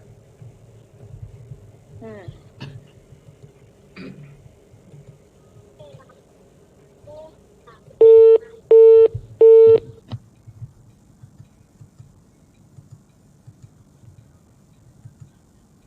นึกถามมาก็ได้เนยนึกเนอะจุดได้อยู่เจ้าแต่คืนได้นึกถามมาเพราะเที่ยงคืนน่ะ อะไรเอ่ย นี่น้อยจะถาม อะไรเอ่ย หน้าดาฟันขาวเหมือนชาวนิโรธตะโก้ก็เหมือนไม่ใช่ ขนมเปียก ยังไม่ได้เสร็จเลยเอาทบทวน อะไรเอ่ย หน้าตาฟันขาวเหมือนข้าว มือเช้านี่โก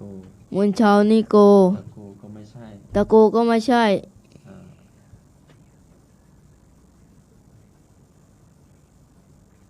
เป็นขนมเนี่ยเนาะใบเป็นขนม เป็นขนมเด้อ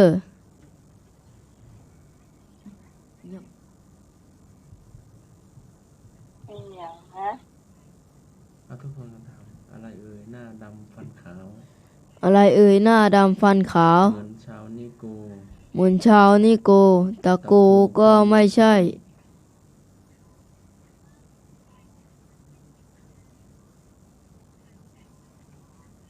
อ้าวถ้าอยากไปก็เฉลย ถ้าอยากไปก็เฉลยนะครับ ไปลองดูตอบมาแล้วจ้ะเจ้า เอาตะโกเจ้า ขนมตะโก้อ่ะ เป็นขนมเนี่ยเนาะ เป็นขนมเด้อ ฮะขนมตะโก้แม่นก็ เขาเลยขนมเปียกปูน เฉลย ขนมเปียกปูน อ๋อคนละอย่างแม่เจ้าขนมตะปูนนะเจ้าแม่จันทิพย์เจ้าเจ้า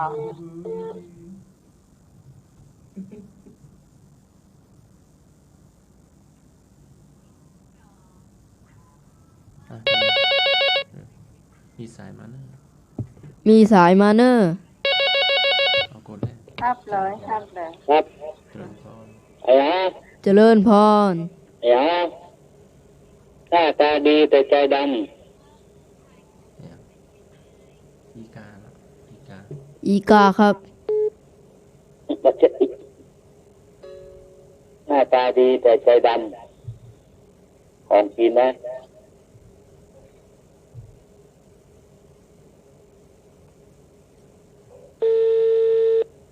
มะยม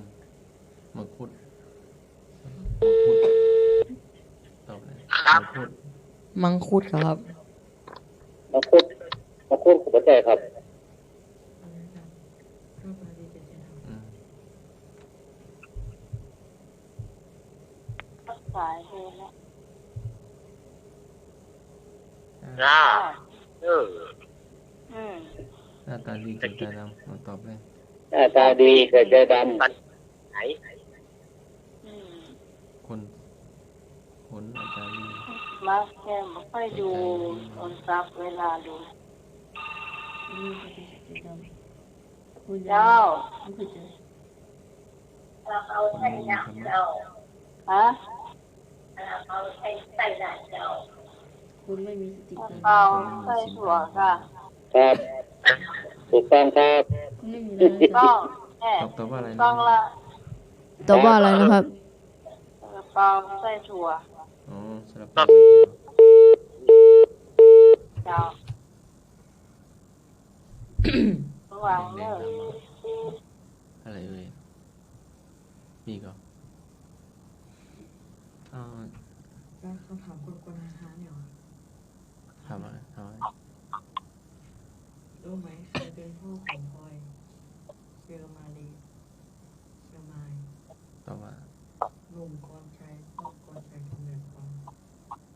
ทำได้เลย เราลองงงไหมลองดูเนาะเอาเปิดใหม่สามเณรก็จะถามต่ออะไรเอ่ย อะไรเอ่ยเปิดผ้า เห็นขน แกะขนเห็นเม็ด แกะเม็ดเห็นรู ไม่ละมุกนะ ไม่ได้ถามมุกนะครับ ไม่คำตอบไม่ละมุก คำตอบไม่ลามกครับ เป็น ข้าวสาลีข้าวโพด ข้าวโพดถูกต้องครับ ข้าวโพดถูกต้องครับ อันนี้ก็กิน เอาหน้าที่เลยบอก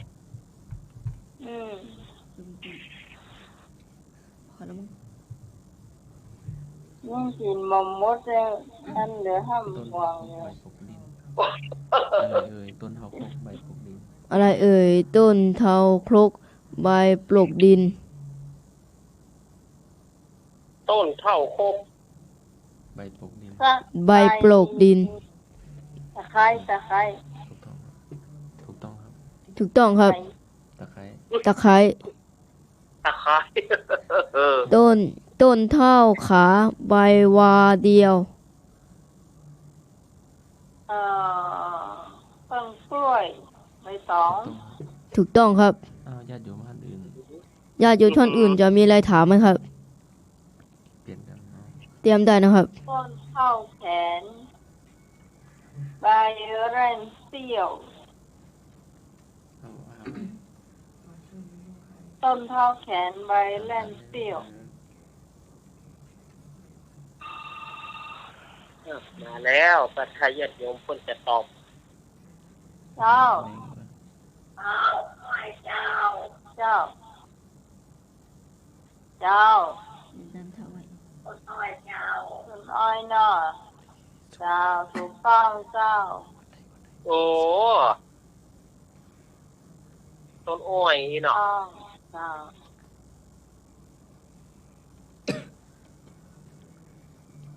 อันนี้ถ้าฝ่าย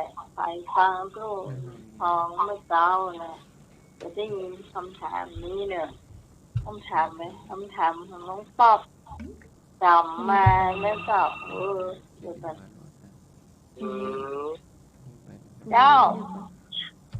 ทำเงินเขารักกับอะไร เงินเขารักไปไหน ก็อยู่อ่ะ อยู่ครับอยู่ครับผม คนเขาลำหองจะมองไปขาย ไม่เป็นไรเอาไปยืน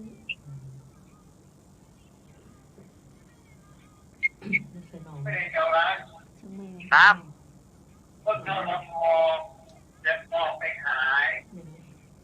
ต้นเท่าลำหอก ดอกไปขาย จะมองไปขายเก็บแล้ว มะยมครับ มองไปขาย เก็บดอก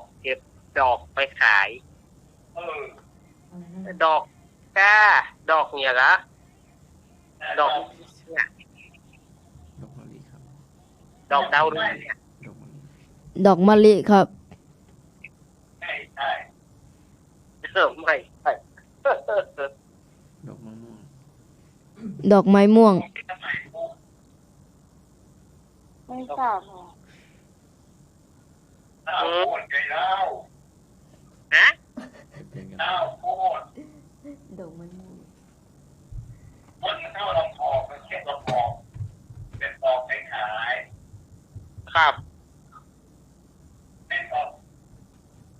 ครับอือหือเอาละคำถามนี้เจ้าตั้งใจฟังให้ดีเนอะลูกกำพร้านะเกิดชาติหน้าเขาอยากเป็นอะไรเมื่อถ้าไผ่ฟังตุ้งทองสตาวนี่จะตอบได้เนอะ ลูกกำพร้า ถ้าเกิดชาติหน้าเขาอยากเป็นอะไร เจ้า อืม ทองตอบไม่ได้ เป็นคนครับ เป็นคนครับ จ้ะ จำมา ญาติโยมเอาไปตอบได้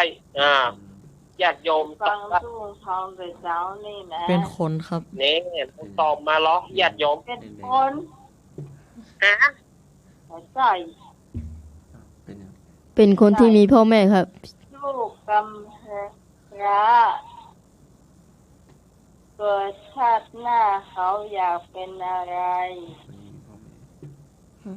คนที่มีพ่อแม่ เป็นคนที่มีพ่อแม่ครับ อืม ใช่ สบายอ่านแล้วเจ้า ต้องหมายถึงจะเป็นลูกบอลนะใช่ก่อน หมายความว่าใดอธิบายสวย ตอนเรียนบอกว่าการจะเรียนก็คนเลี้ยงเนี่ยไม่ยินถูกเขาก็คือมาต้องมีดีก็ค้าไอ้ของที่เราพูดใจทุกคำเราต้องบอกว่าเป็นลูกบ้านไม่มีคนเลี้ยงหรอกมันเจ้ามันใส่ต้องใส่เนี่ย ถูกแล้วได้ยินเสียงน้องใหม่ก็เจ้าอ่ะ พอได้ยินค่ะ สาวถูกต้องละสาว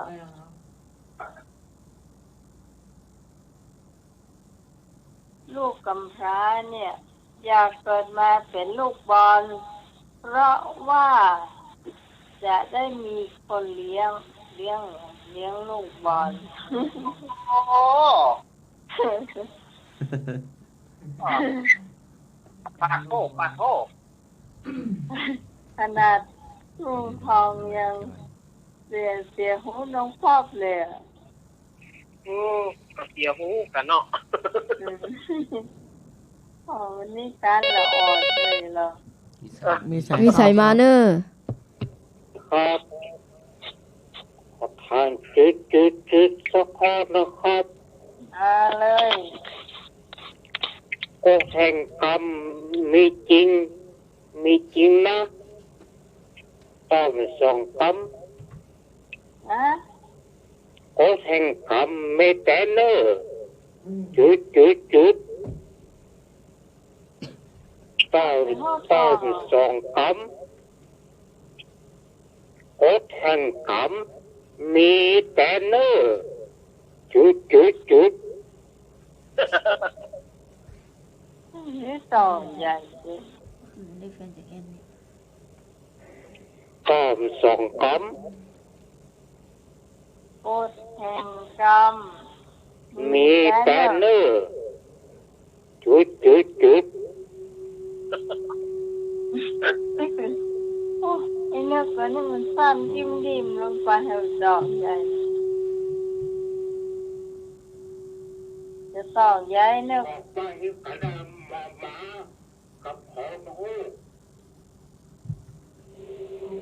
มีแต่เนอ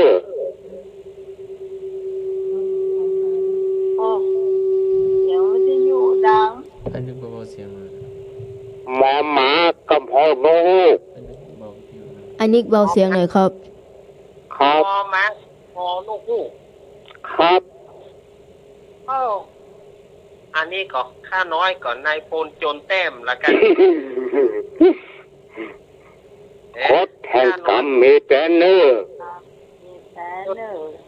แน่เนอะ มีแต่เนอ บอกก็หอนูหูมันมีเจอแก มีกาหมากับพอนู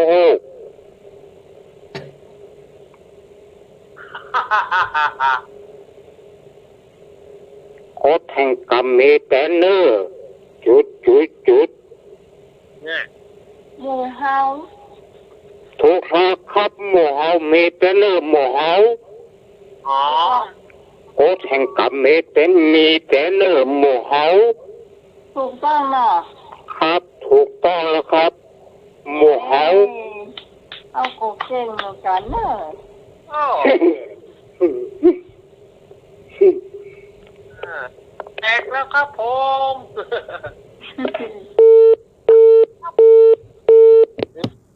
บดได้แตกบ่แตกครับนี่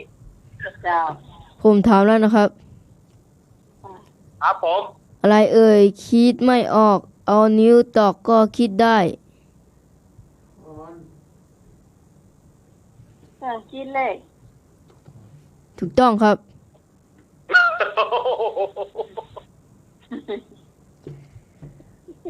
อะไรเอ่ยมาจากเมืองแขก ตีไม่แตกโพนไม่เข้า ฟันไม่เข้า ฟันไม่เข้า มีสายมัน มีสายมาเนอร์ เจ้า จะเอาน้องไม้ เจ้า เน้นปัญหาอย่างก็ อะไรเอ่ยมาจากเมืองแขก ตีไม่แตกฟันไม่เข้า อะไรอย่างฮะ อยู่ใน จาก ตัว เมือง อยู่ใน ตีไม่วอนไม่เข้าอีก ตัว เราตีกะ อยู่ในตัวเราครับ ฮะ ตัวเขา แต่จับไม่ได้อะ แต่จับไม่ได้ครับ อีหยังมือนี่ สามเณรแดงตอบเงาถูกต้อง สามเณรแดงตอบเงาถูกต้องครับ ฮะ เงา ถูกป่ะ ถูกครับ น้องไม้แม่ถามสักข้อเหรอ ไม่ได้ เจ้า ดอกอย่างที่บ้านเมื่อคืนน่ะ ดอกยางบานมันคือดอกอะไร ดอกแต้นะกินได้ตัวยนะเป็นยาได้ตัวย ดอกยางบานมันคือดอกมะลิ กินได้นะ เราตอบไปกินได้แล้วส่งน้ำกิน บ้านมะกรูดจ้า ดอกมะลิเหรอครับ กินได้ตัวยนะแล้วก็เป็นยาตัวยนะ ดอกอัญชันครับ ไม่ใช่อันชันดอกมะวันกะ ดอกอะไรกินได้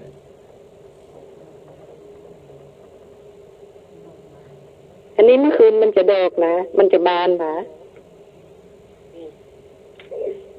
ดอกอะไร ดอกราตรี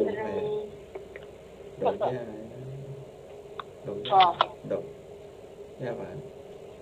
ดอกหญ้าหวานครับ ไม่ใช่ ย่าหวานย่าหวานมันจะมีดอกเหรอ เนี่ยหวานมันก็มีดอกมันน้อยดอกน้อย อันนี้ดอกใหญ่นะ ดอกลำโพงดอกลำโพ ดอง กเกสวรร ดอกลำโพงครับ ใช่เกศวามันก็ดอกมะวันกะ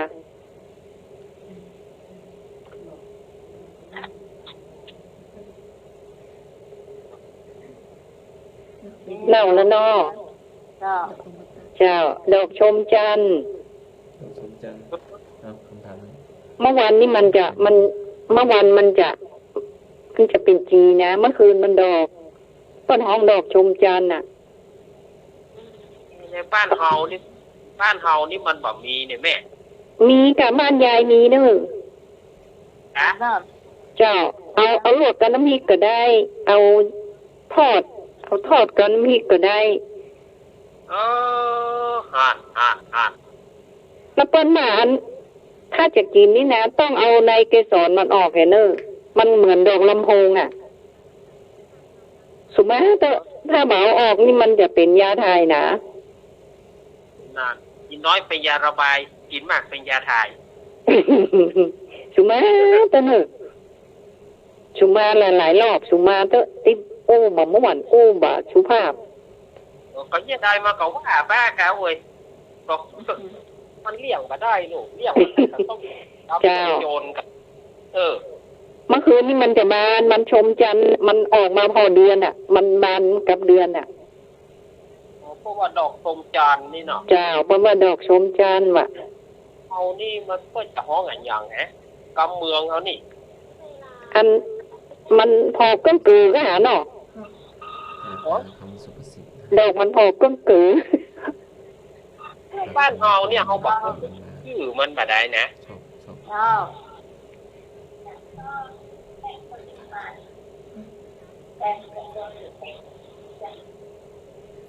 แป๊บแป๊บ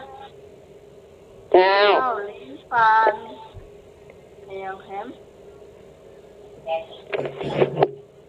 จ็ด กินเปรี้ยว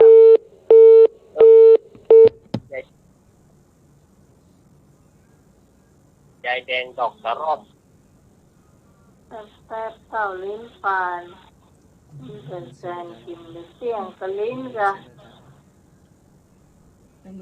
ลิ้นก็เจ้าไม่ได้ เราจะเข้าเป็นยุค ผมได้เข้า Google มันเป็นของกินก็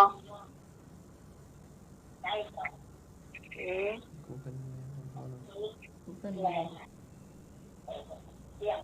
เดี๋ยวฟิตจัดมาจะเร็ว Google ไอ้ Google ล้มลงไป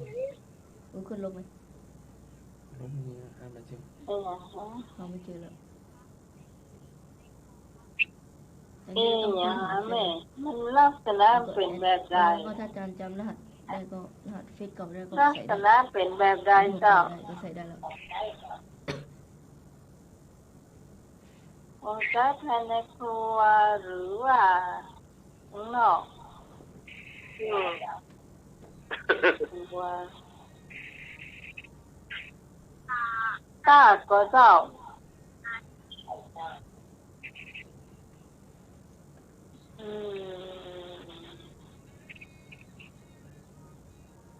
แป๊บเต่าลิ้นปานไม้โกนข้าว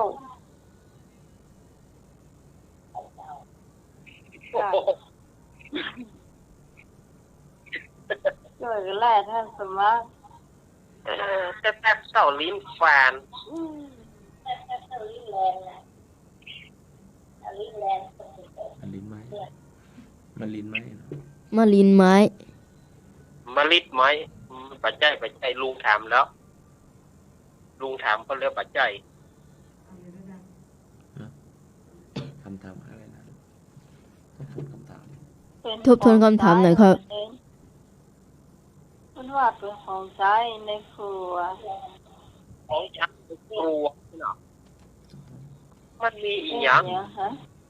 หน้า ทบทวนคำถาม ทบทวนคำถามหน่อยครับ แป๊บเต่าลิ้นแลนคนเป็นแสนกินมาเสี่ยงอยู่ในครัววะ ไม้ด้ามเฝ้าไหม หรือว่าแล้วคนว่าไม่ใช่นะ มอเล็งข้าว มอเล็งข้าวครับ ปัจจัย ใช่เนาะ ให้กินน้ำ เนาะ ให้กินน้ ใช่ ให้กินน้ำครับ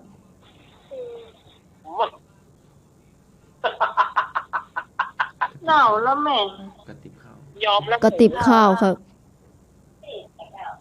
ฮะ นี่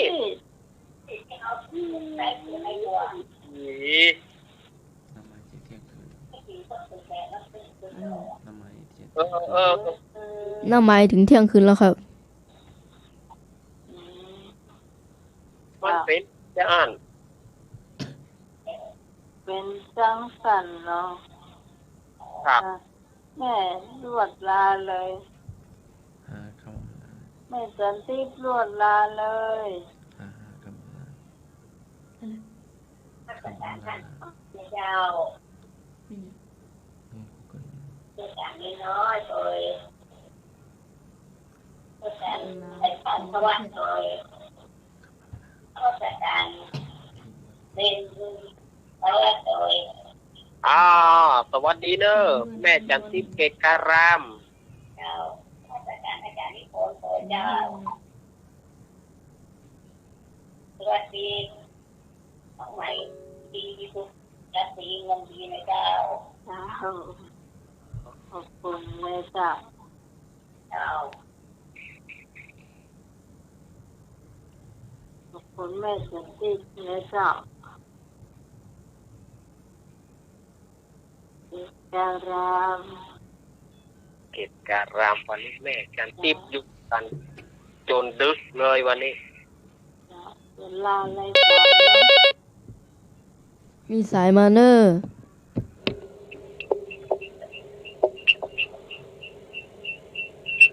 ครับ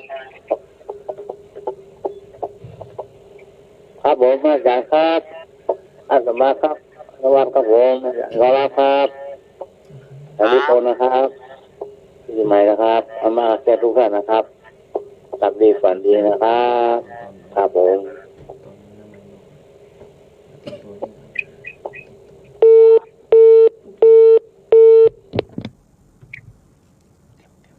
หมายเลขมา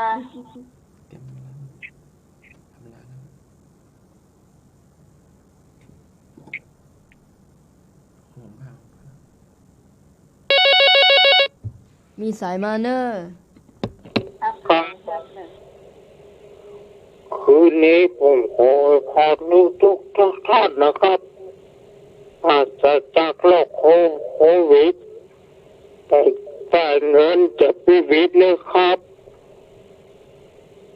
ขอให้ปราศจากโรคโควิดแต่เงินอย่าวิดสวัสดีครับ เจ้าขอบคุณสำหรับกรรมนี้นะเจ้าอันนี้ก็ต้องเสริมน้อยหนึ่งที่กำมูขอให้นึกสึกที่เนาะปราศจากโรคโควิดแต่ว่าเงินจากชีวิตนี่ก็ต้องใช้จ่ายอย่างระมัดระวังนะเจ้าเพราะว่าช่วงนี้ยอมรับว่าอากาศหนักนะเจ้าว่าเชียงใหม่เฮานี่หนักเลยเจ้า ดาวน้ำไม้ เจ้า แค่ตัวล่างเติม เจ้า เขาหวานภาษาอังกฤษเนี่ยมีเรื่องว่า จีนเลยใช่ไหม เจ้า ทำแล้วมันก็จะครูบาอาจารย์ตัวสู้ลงเลย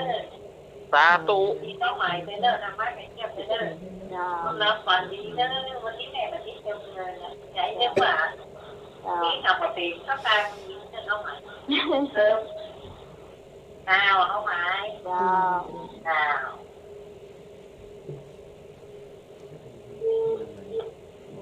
ขอทุกคนดูแลตัวเก่าให้ดีนะเจ้าไอ้นั่นก็ต้องป้องกันตัวเก่าก็ดีก็ต้องอยู่บ้านนะเจ้าไม่ต้องออกไปไหนเนาะหญิงผู้สูงอายุสูงวัยแล้วก็มีโรคประจำตัวอยาวไปไหนนะเจ้า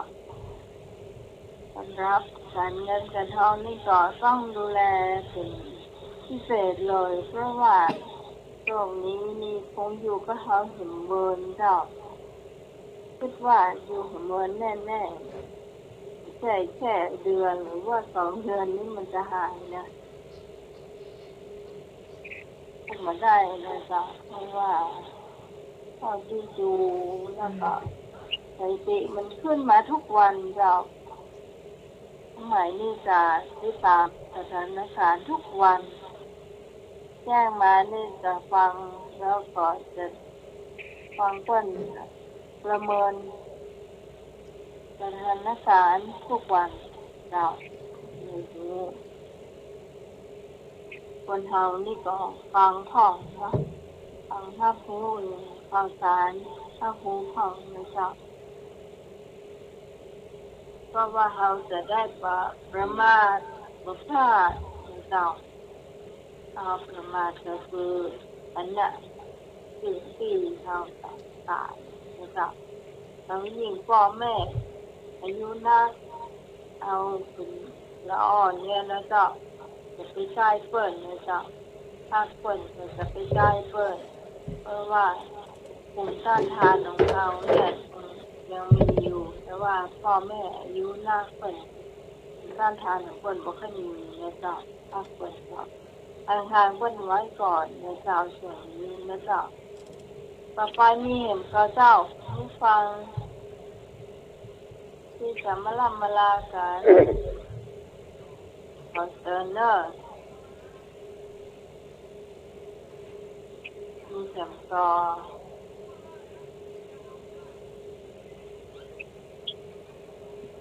ทำแบบนี้เธอเน้น้อยหน่อยเน้น้อยก่อนเจ้าชินเนกะทาริอาเนนพึ่งชนะคนตานีด้วยการให้ หลับฝันดีเด้อ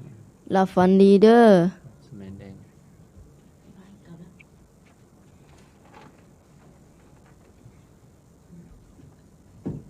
รักษาทาง อาสาทัง สาธุนา สาธุนา ชิเน ชิเน พึงชนะคนไม่ดีด้วยความดี หลับฝันดี หลับฝันดีเนอ เจริญพร เจริญพร สำเร็จอย่างรายงานตัวด้วยจ้ะ สมณเณรแดงสมณเณรแดง สมณเณรแดงครับ จ้ะไปที่สำเร็จกระแตเนาะ เมื่อตะกี้เป็นสมณเณรกระแตครับ จ้ะต่อไปสำเร็จเอารักเจ้า สุดตายสุดแห่งเว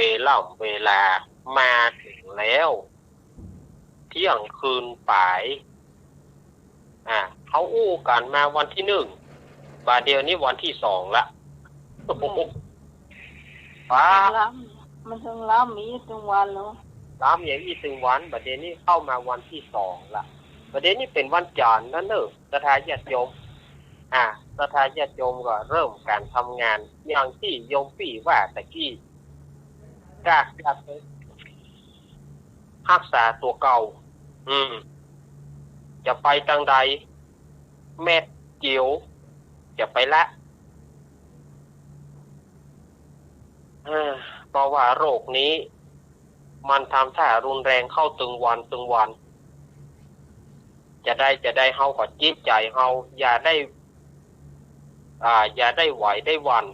จิตใจเฮานั้นตั้งมั่นเอาคุณพระรัตนตรัยถ้าศรัทธาญาติโยมทำได้ก่อนที่เฮาจะหลับจะนอนระลึกถึงคุณพระพุทธคือพุทโธ56พระธรรมคือธัมโม38พระสังฆะคือคุณของพระสงฆ์14รวมเป็นเม็ดลูกประคำ108เม็ดถ้าไผ่บะหมี่ลูกประคำก่อนนับนิ้วเมื่อมันได้ครบ108เอาแบ่งเป็นคุณพระพุทธ56คือพุทโธ56พระธรรม38พระสังฆะ14อันนี้เพื่อแผ่บุญเพื่อกับโรคหายเพื่อมันไปจากสยามเมืองยิ้มของเฮาในค่ำคืนนี้อาตมาภาพขอขอบคุณอนุโมทนาศรัทธาญาติโยมที่เปิดวิทยุรับฟังหรือว่าฟังทาง YouTube ก็ดีฟังทางFacebook ก็ดีเจ้าก็ผมขอขอบคุณท่านอาจารย์วิสุวัฒน์วรกิจโจแล้วก็ขอบคุณท่านอาจารย์ธวัชจักรวโรขอบคุณท่านอาจารย์สมัครยานศรีโลครับผมขอบคุณลูกเนนแดงแล้วก็ลูกเนนกระแตขอบคุณด้วยนะครับขาดมาได้ขอบคุณดีเจเสียงหวานของเฮาโยมปี่พิสมัยที่เอื้อเฟื้อเวลากับอาตมาภาพซึ่งเป็นน้องเป็นลูกเนาะได้มาออกรายการได้มาร่วมรายการช่วยพอรายการธรรมะคลายเครียดสมดังกรรมที่ว่าบ่เครียดไม่เจ็บไม่จนไม่มีโรคอันใดขอท่านทั้งหลายรับดีฝันดีพ้นจากโรคหายโรคที่มันบดีสิ่งบดีให้ออกไปหายหนีดีมาหายหนีดีมาเนอะรับดีฝันดีราตรีสวัสดิ์ทุกท่านเจริญพรจากนมัสการสำเร็จนามราชปัญโยนันท์ในจากวัดสันเหมืองตำบล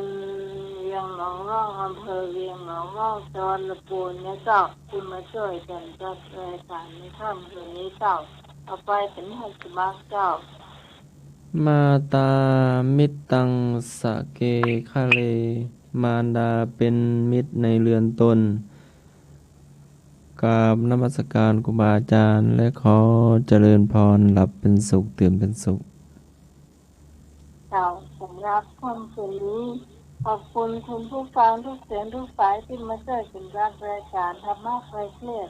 ก็ผ่านพ้นไปด้วยดีนะเจ้าขอบคุณพระอาจารย์พระครูสมุวิศวะวรกิจโจผู้ในการสถานี ผู้ควบคุมเสียงเลือกเพลงคุณผู้ฟังได้ฟังสวยสำหรับพระเจ้าพิสมัยสุริโยดรจากบ้านดอนตันตำบลเมืองแก้วอำเภอแม่ริมจังหวัดเชียงใหม่วันนี้ลาคุณผู้ฟังไปก่อนเราจะมาพบปะกันใหม่ในเสาร์อาทิตย์หน้าตั้งแต่3 ทุ่มถึงเที่ยงคืนนะเจ้าสำหรับวันนี้ทีมงานธรรมะเคยเคลื่อนของเราต้องขอบคุณคุณผู้ฟังที่อยู่เป็นเพื่อนกันจนนาทีสุดท้ายนะเจ้าและขอคุณผู้ฟังโชคดีเหมือนกันทุกคนรับฝันดี